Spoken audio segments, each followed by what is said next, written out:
O pastor Davi, lá do Vale do Ribeira, pastor Davi Elias, ele preocupado com algumas coisas que estão acontecendo ali na sua região, ele faz a seguinte pergunta.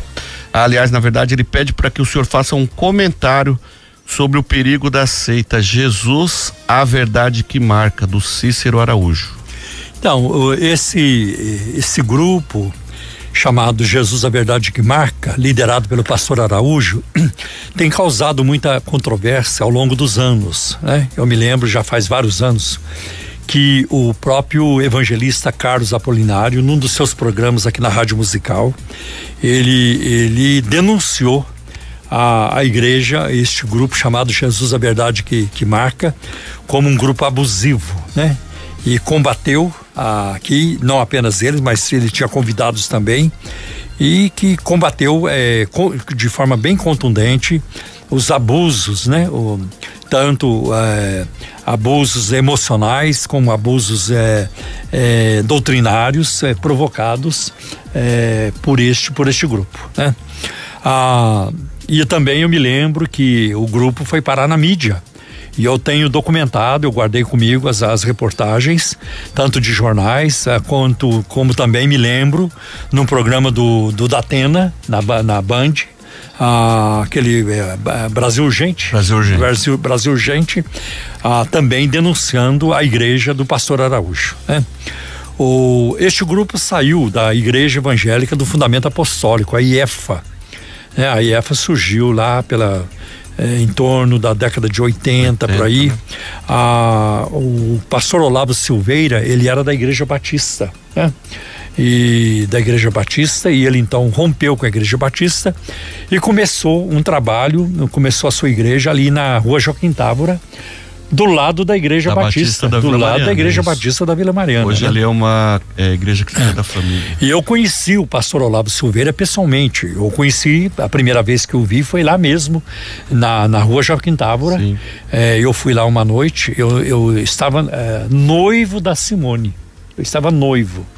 E nós fomos lá assistir um culto, né? Nós não éramos nem casados ainda. Uhum. Como naquela noite eu estava livre, eu acabei indo lá para conhecer uma coisa assim, né? E percebi o Olavo, a sua forma de ministrar, né? E por que ele estava atraindo muita gente. Depois a IEFA, Igreja do Fundamento Apostólico, mudou-se para o Tatuapé. Isso, Celso Garcia, né? Da Celso Garcia. E não demorou muito para que o ministério do Olavo Silveira começasse a produzir muita controvérsia, né? Uma das coisas que ele colocou, por exemplo, é de que o sexo dentro do casamento só é permitido se for para procriação. Se o marido e a esposa estiverem com a intenção de gerar um filho em uma criança, então eles poderão fazer sexo. Fora disso é pecado, né? E muitas outras coisas absurdas foram acontecendo dentro do ministério, né? Aí eu comecei a pegar os boletins da IEFA, fui analisando. 2 vezes eu me sentei com o Olavo Silveira, o pastor Olavo Silveira, e também mais alguns irmãos do ministério dele. 2 vezes me reuni com ele para discutir as doutrinas e tudo isso. Eu vi como aquele homem estava confuso em relação a doutrinas fundamentais do cristianismo, e uma delas sobre a natureza de Cristo, né? Então eu percebi que ele estava muito confuso sobre as 2 naturezas de Cristo, a natureza divina e a humana, numa só pessoa. E uma coisa que nós explicamos ali, eu e outros irmãos que estavam comigo, explicamos para o Olavo e seus companheiros, né? Mas nada adiantou, e o Olavo foi só piorando, ao ponto de escrever um livro chamado Jeová, Deus Justo. Ele coloca um ponto de interrogação. E ele então passa a ensinar uma heresia que foi ensinada por um herege na igreja primitiva chamada Marcião. O Marcião rejeitava o Antigo Testamento, e o Marcião ensinava batismo pelos mortos, né? Batizava pelos mortos, e também e que Jeová não é Deus, mas ele é Satanás, né? Jeová é Satanás. Então foi uma coisa assim muito absurda, né? E para muita gente, pelo menos eu conheço um ou outro, né? Que foram de lá, Eu acho que a gota d'água para muita gente foi quando o pastor Olavo, ele passou a proibir o sexo dentro do matrimônio, dentro do casamento, a não ser que fosse para procriação. Aí alguns acharam que já era demais, né? Só quando mexeu com o sexo que alguns acharam que já era demais. Outras questões também que eram pontuadas, pastor, nessa questão, é que os casais, eles tinham a obrigação, dentro do culto, dentro da reunião, de relatar a intimidade, as posições sexuais que eram realizadas, todas as intimidades dentro da relação sexual do casal. E aí, como o Araújo, ele saiu de lá e ele levou vários dos ensinos do Olavo, né?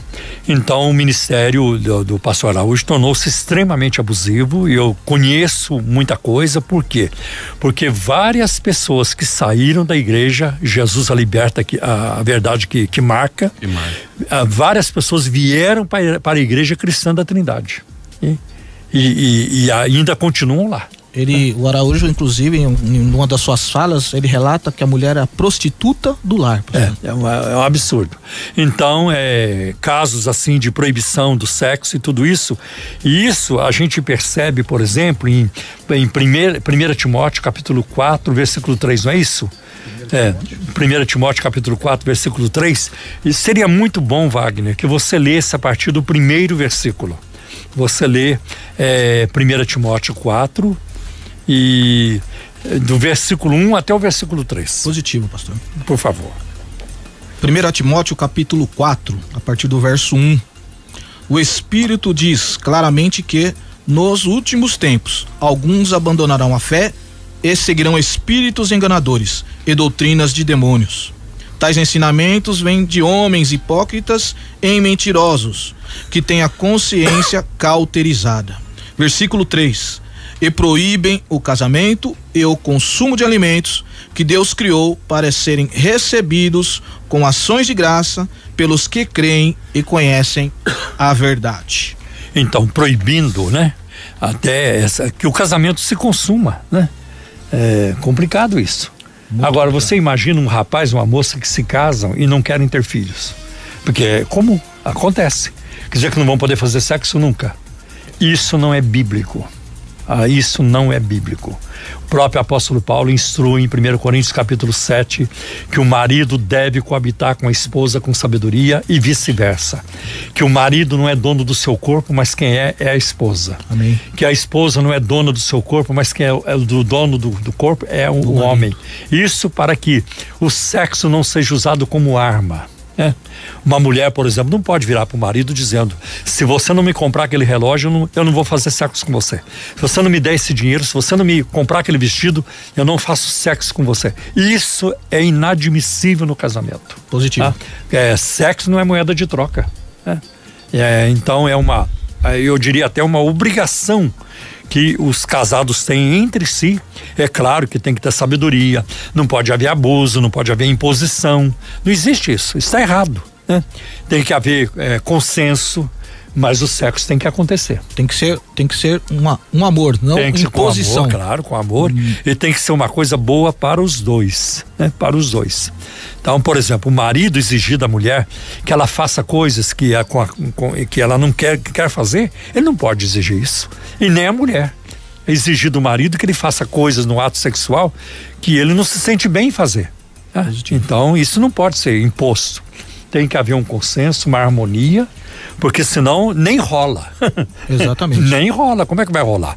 Como é que você vai conseguir fazer sexo com raiva? Revoltado? Não. O clima tem que estar muito bom.